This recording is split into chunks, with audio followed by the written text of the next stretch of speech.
What's good, everybody? This is Board Figures, and you are looking at the Loyal Subjects Best Action Shredder in Hell.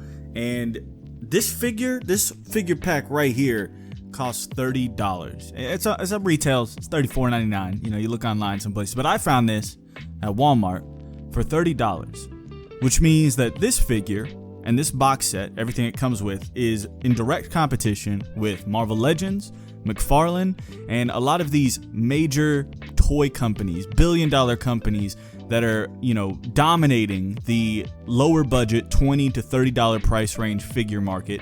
And the Loyal Subjects, their Best Action line, they've been trying to kind of crack in for a little while now, and I think they've had some mixed results. You know, in the past, I've kind of overlooked a lot of their figures, brushed past them just because they looked not the greatest, and I did eventually get a hold of one. I got the Aang figure from them for The Last Airbender. Not the greatest looking figure, but honestly, in hand, it was a lot better than I expected.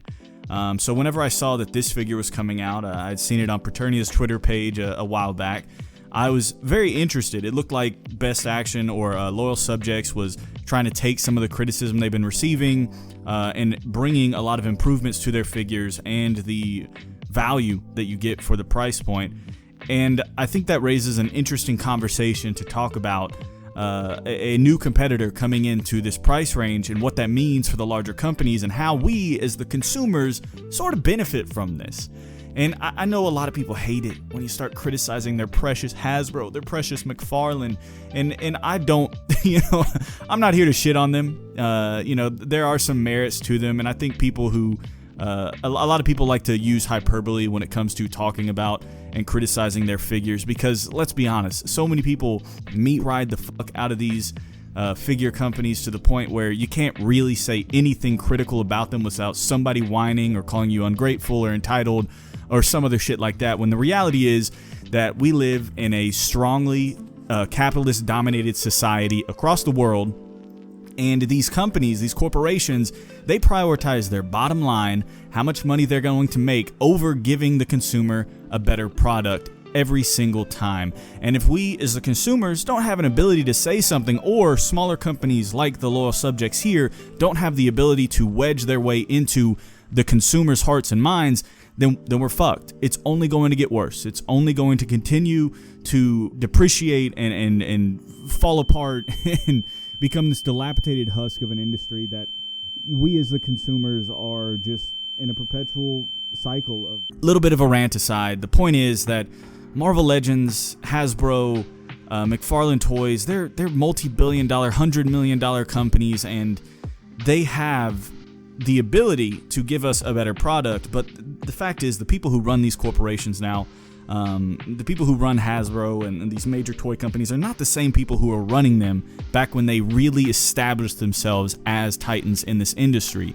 You know, at this point, those people have mostly retired, passed the torch on to the next group, and the next generation of people, they're people trying to steer this Titanic ship, trying to avoid these icebergs and narrowly missing them when they barely even have a driver's license. So they're making really odd decisions, very uninspired decisions that only prioritize money.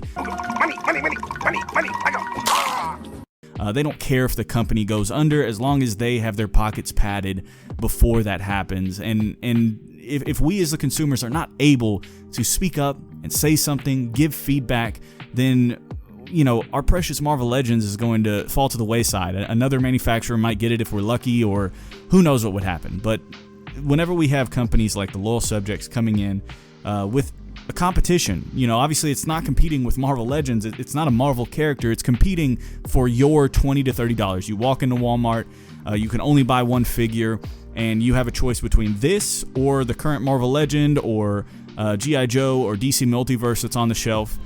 Does this offer a competitive value that might win over your $20 to $30? I think that's more than anything the question that this video is going to try and address. And I hope that we can get there, because I think there's some really interesting stuff going on here. I'm honestly really invested in seeing this smaller toy company that's been on the rise, that seems to be listening to feedback and trying to improve, continue to. So this video is going to have some criticisms, not because I want to tear down this figure, as some people would really like criticism to be taken as, but because I want to see them succeed. I want to see Jonathan Callaway, the CEO of this company. I read a little bit about his story. It seems like he's a genuine guy that wants to make good toys, and at this point, you know, he's probably a millionaire, so he's doing pretty well for himself. But I hope that he, you know, has some level of integrity to continue to try and develop this company beyond just the money that can be made, but also the product that it can truly offer to the consumer. And seeing some of the things he said in some interviews, it seems like he does care. So I gotta admit, I've gone a little bit too hard here on this at the beginning of this video. Obviously, you clicked on it to watch a review of a Shredder figure, and now I'm rambling about this, but it's important to talk about. It's important to have this conversation and have it be an open dialogue where we, the consumers, are able to actually have productive conversations and not petty arguments over it. I think we're all just worked up because there's some questionable decisions being made at the top of these creative industries, whether it's movies, toys, or animation. And as an artist in the industry myself, it's an issue that is very close to heart. And whoever the fuck thought of industrializing creativity will forever be at the top of my hypothetical time travel hit list. Anyways, on to the review. I'm interested to take a look at this, and I hope you guys will take a look at it with me and consider what that $20 to $30 that you might spend could get you, especially with prices increasing for a lot of these different manufacturers. You know, there's a window. There's a window, a crack that I feel like loyal subjects can really break into. So we're going to take a look at this figure today. I think first we want to take a look at the box set in general, see what you get for the $30 or $35. Again, some retailers online are selling for $35. I walked into Walmart, moseyed my way back to the collectibles section after not seeing anything that I wanted in the toy aisle, and found this figure back there for $29.99. So that's what I'm operating off of. If you can find it that cheap, usually you can find it on like a resale, Mercari or eBay or anything like that. It's not hard to get this figure for $30 if you look in the right places. So we're going to take a look at everything it comes with. Obviously, we've got the box here. I think that will be the first thing that we take a look at. So I'm going to move the figure out of the way just so we don't have to worry about knocking into it. Overall, we're going to bring the camera out a little bit. If you were to compare this to any box that comes with a Hasbro figure or a McFarlane figure, and I'm not just talking about like plastic-free packaging. This isn't like a ploy to fire shots at that. You know, that debacle has been talked about enough. But even outside of that, you know, we're getting a really high-quality box with a nice matte finish to it, really well designed and blocked. You get a nice view of the figure, the accessories it comes with, a description, all sorts of descriptors about like the articulation it gets in multiple languages. Like, this thing gives you everything you want on a box, and then some. And on top of all that, it has a clamshell design with the Velcro tabs that gives you a perfect window to see your figure and everything it comes with some extra additional information on the side. So first off, great box. This is a box exclusive to this version of the figure because there is I think it's a $21.99 version of this figure, so you can get this figure just with a slightly different color scheme, a different box, missing some of the additional things this box set comes with for $21.99, which is also a great deal. I think we'll come to that conclusion later, but it comes with a great box. We're off to a good start. Then we get a number of accessories. We can start with some of the weapons that it comes with, and we'll push back in on our camera here.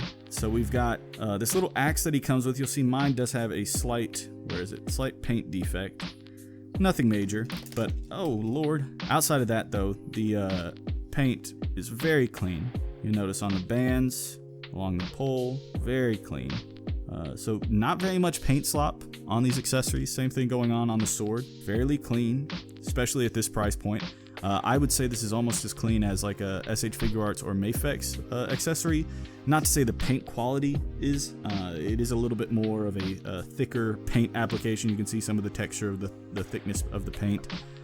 Higher quality figure manufacturers have a better sense about thinning the paints, which helps give you a better surface texture.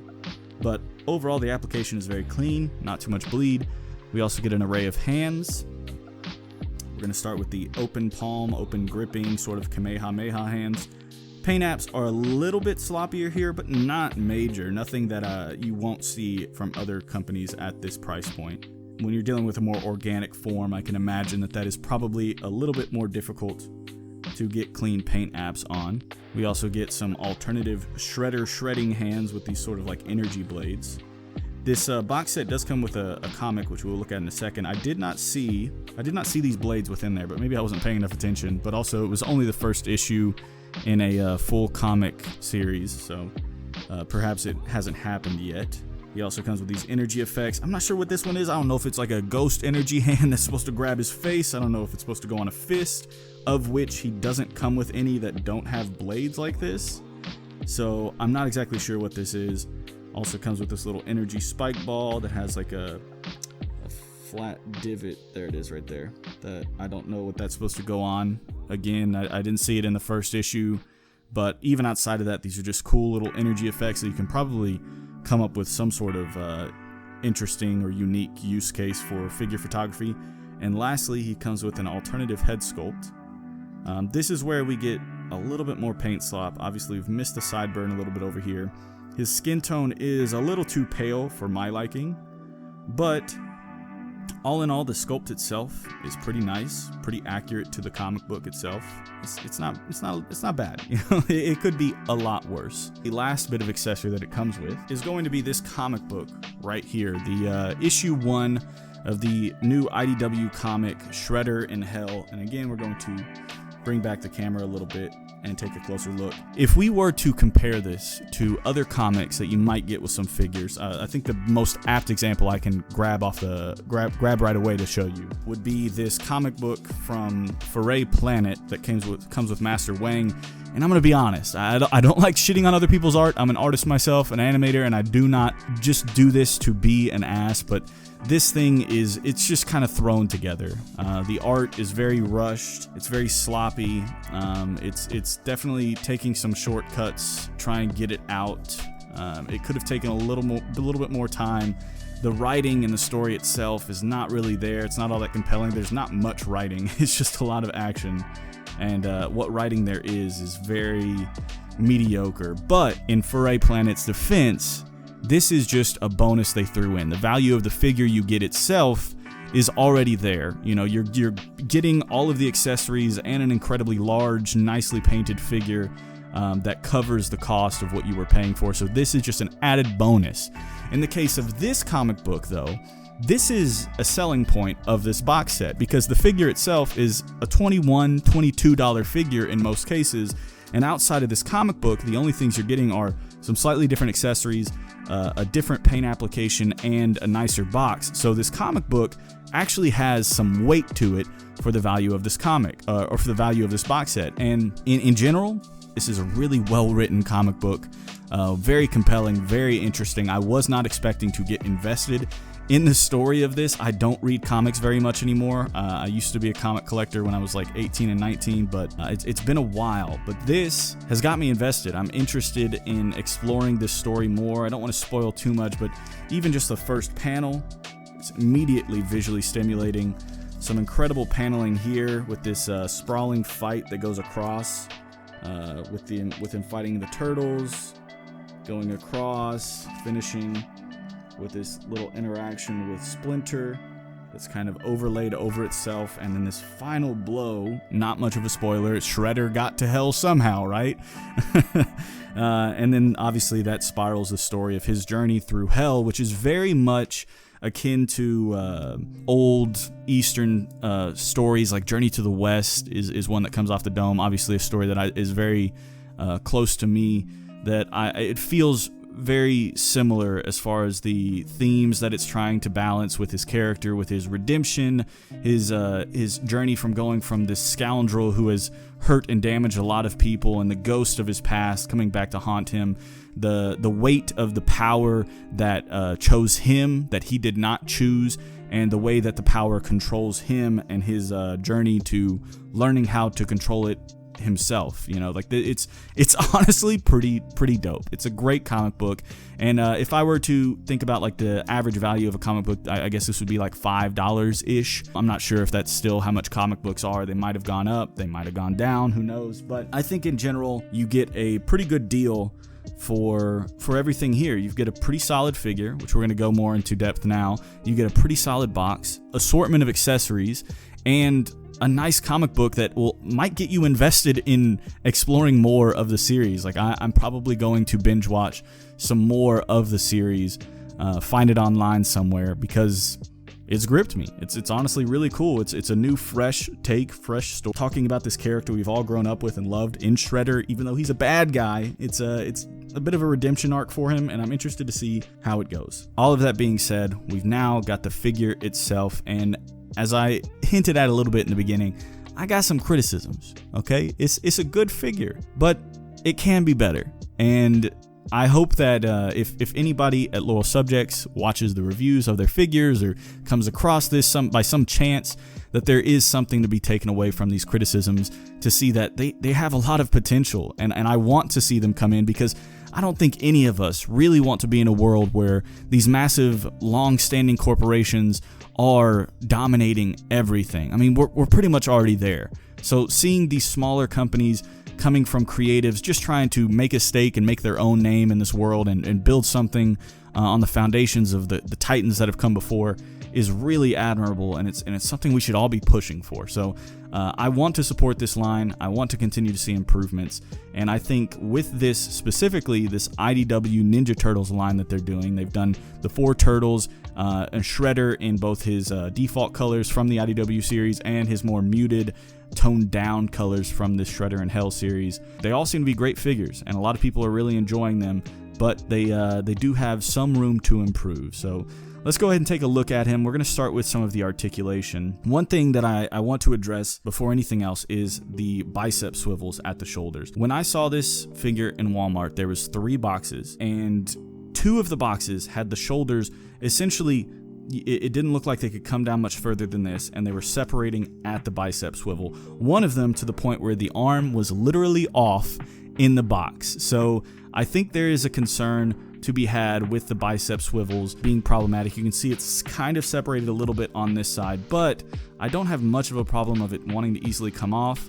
The shoulders are kind of tight, but they're kind of loosening up, but it does seem to be a bit of a QC issue that figure to figure can be more or less of a problem. In my case, on this figure, it's honestly pretty good, so no complaints there. We do get a pretty useful butterfly joint that has a good range going forward and back, and double jointed elbows. We got hinges at the wrist. We'll come back to the torso. We've got your pretty standard leg articulation. The problem is the diaper section itself is a softer plastic, but it can get in the way, and it's very, very squeaky. I might put some lubricant in there just to try and help. I don't want to crank it, so I'm going to try and take it nice and slow so as not to stress the peg, but it is definitely tight. It does have good range. Once you get there, you can get just about up to 90. See, going out, still pretty good. On the other side, you just got to be careful not to have it catch there, potentially put stress on the peg.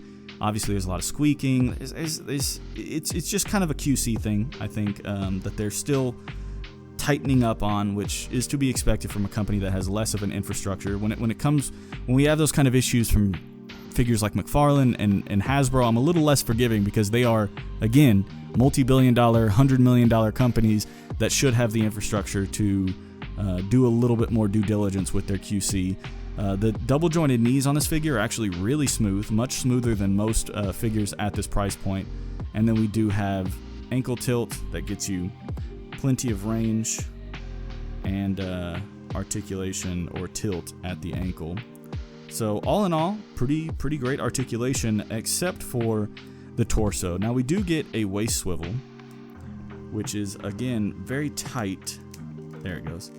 You can get it to go, so it will swivel, but this diaphragm joint is next to useless, which seems to be a consistent thing with Best Action. I've experienced this before with their Aang figure, where you don't get any movement. Like, it's not even just like, oh, it barely crunches, it just doesn't move. The only movement we're getting here right now is just from me wiggling.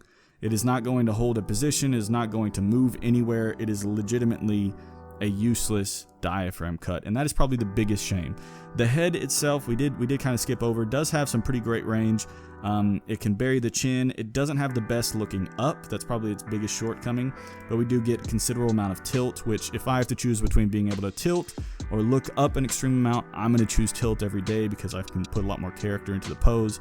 But that diaphragm joint it's next to useless. It's not even next to useless. It's just straight up useless, and it's a shame because I think overall this figure, it says on the box, has 31 points of articulation, and they're all in the right places to get you every pose you could possibly want out of this character, but that diaphragm joint just doesn't do anything. Outside of that, also some potential QC issues with the tightness of the thighs, of the actual like joint at the hips, the biceps swivel problem that I noticed on 2 out of 3 of the boxes that I saw at Walmart.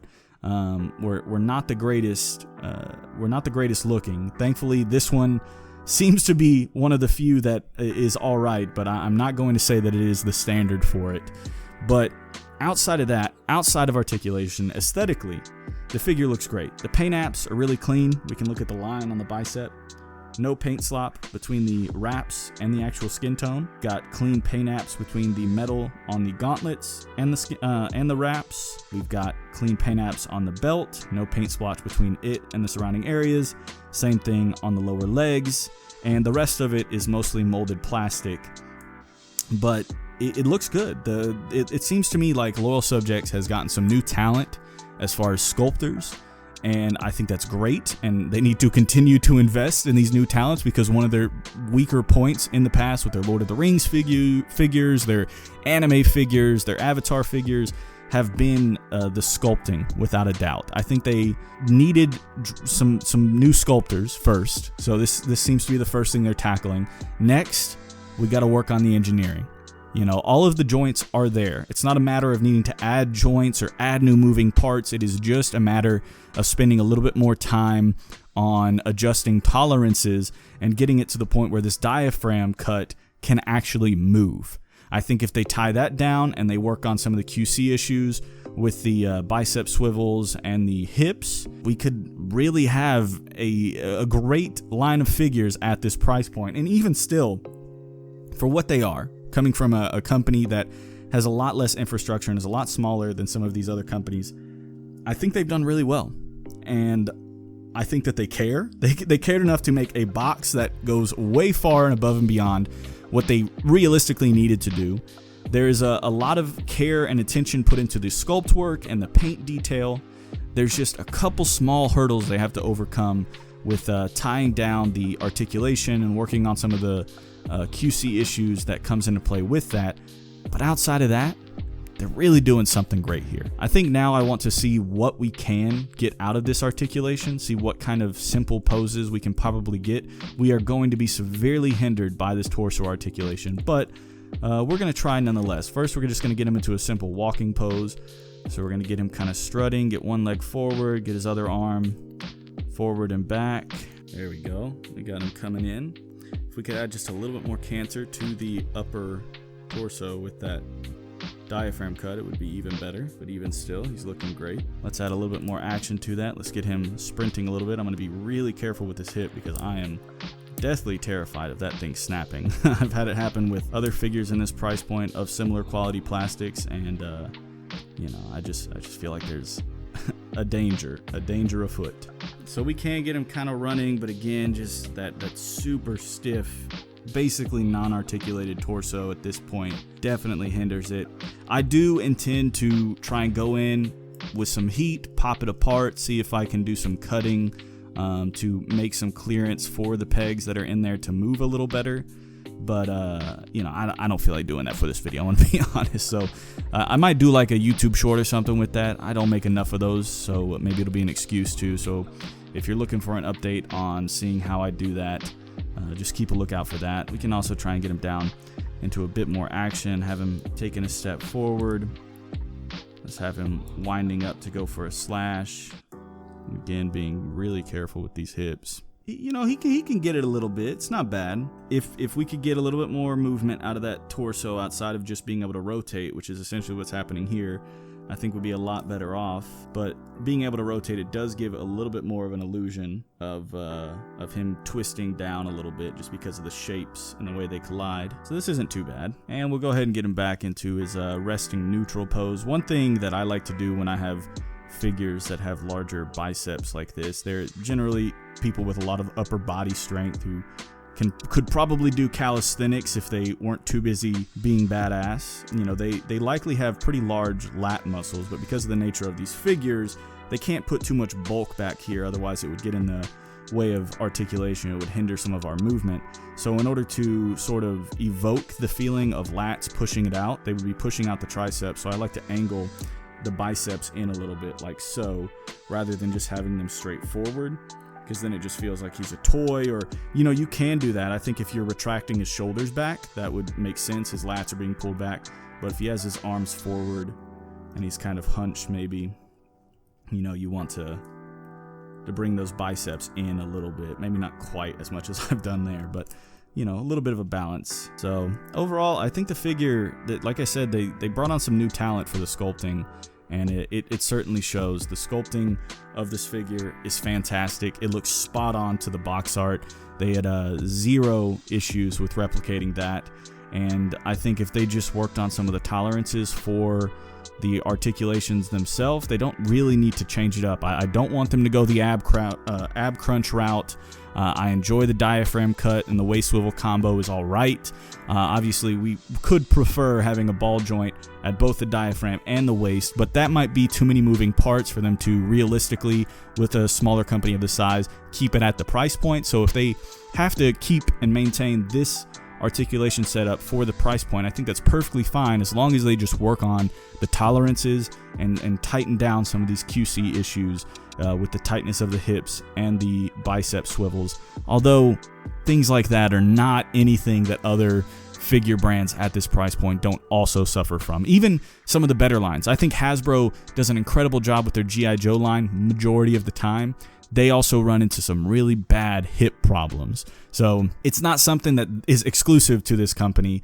McFarlane Toys certainly has their levels of breakage, so it's not super surprising or super problematic that they also suffer from it at the same price point. I feel like it's important for me to iterate that I am not here to just shit on Marvel Legends or Hasbro or McFarlane or any other company at that price point. I just know that Hasbro can do better, and I know it's not the artist's fault. You know, the people we see on streams, the people we as the consumer interact with visually the most, they are not the problem. It is the suits that are above them that give them deadlines, expectations, limitations that they have to meet, budgets that are unrealistic, and not really giving these artists the chance to make a product that is actually perfect for us.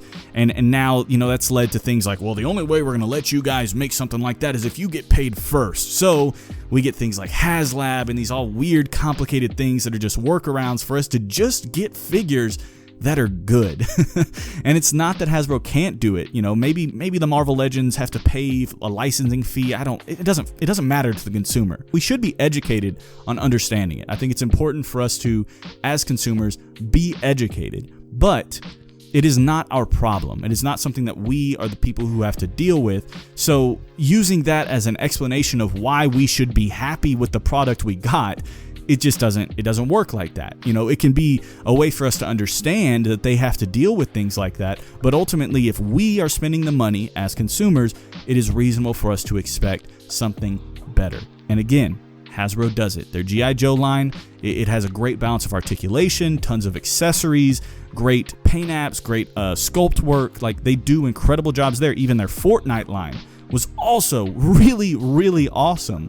But on some of their other lines, they really, you know, drag ass a little bit. I even think the Black Series line, for the most part, is fairly consistent. They do have some big duds. I've noticed some problems with some of the latest wave of Ahsoka figures that's really off with some of the scaling. But outside of that, I think the frustration is that we know Hasbro can do better, and a lot of times they don't. And it's not the fault of the artists. It's the fault of the people who limit them because they're afraid of the bottom line not being met or something. And in the end, what's actually happening is the consumer's buying less product because we don't want shit, and then they're going to clearance before people are getting it. They're losing more money, which is making these suits think that people just don't want figures. It's like, no, we don't want shit.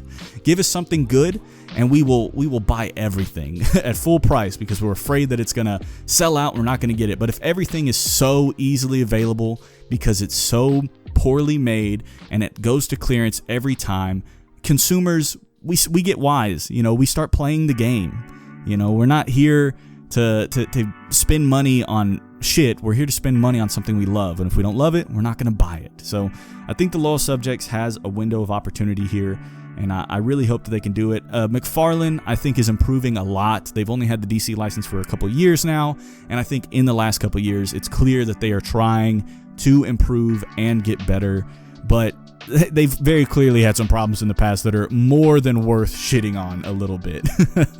Anyways, I think now we jump into the size comparisons and look at how this guy scales, because when I saw this figure and knowing some of the scales that Best Action has done in the past with their Cowboy Bebop figures and their Lord of the Rings figures, they were always a little smaller, more like a 4 to 5 inch scale. So I thought this was going to be around the same, and even still, it is a smaller figure, but I think you'll realize really quickly that it is pretty well to scale, at least in a 6-inch 1/12 scale scenario. So let's go ahead and hop into those size comparisons. I think the first thing we've got to do here is obviously compare him to some other Teenage Mutant Ninja Turtle figures. Here we've got Shredder from the 1990 movie by NECA Toys. NECA is clearly a 7-inch line, and while I like this figure because there's some nostalgia to it, right? It's the figure, it's the look from the first movie that I watched as a kid, but I don't know. Even still, I don't like it as much. This is a really nice modern refresh that incorporates a lot of design elements that I think are most iconic with Shredder. And though this figure looks nice, it doesn't articulate particularly well, and it's just a little too big for me. Which I'm about to contradict myself by throwing in the Power Rangers X Ninja Turtles Lightning Collection Green Ranger Shredder, which is obviously even larger than the NECA one, or close to the same size. But in my mind, my justification, at least if I were to eliminate this one and just focus on these two, this is Shredder. This is Super Shredder. You know, this is him on the ooze. He got that green stuff pumping through his veins, you know?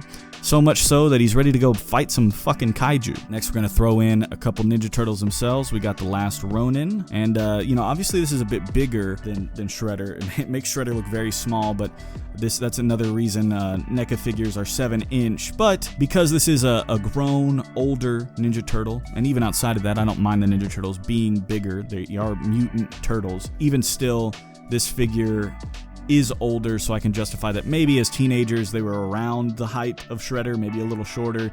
As they've gotten older, the ooze continues to course through their blood.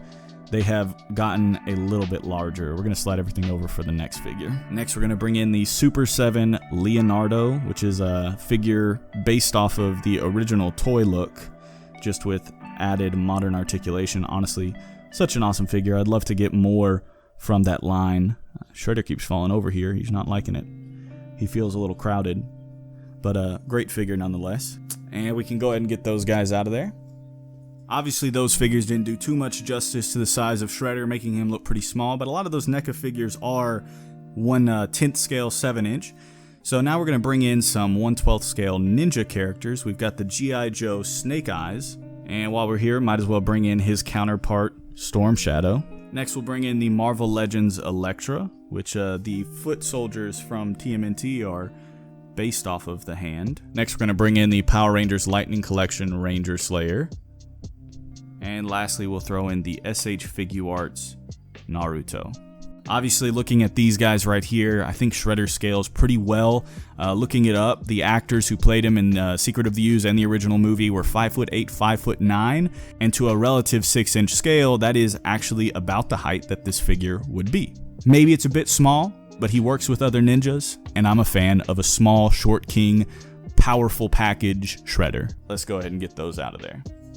Next, we're going to bring in a handful of miscellaneous figures, and speaking of short kings with big power, we've got the Marvel Legends Wolverine. Next, we'll bring in the king of all short kings, the SH Figuarts Super Saiyan Vegeta.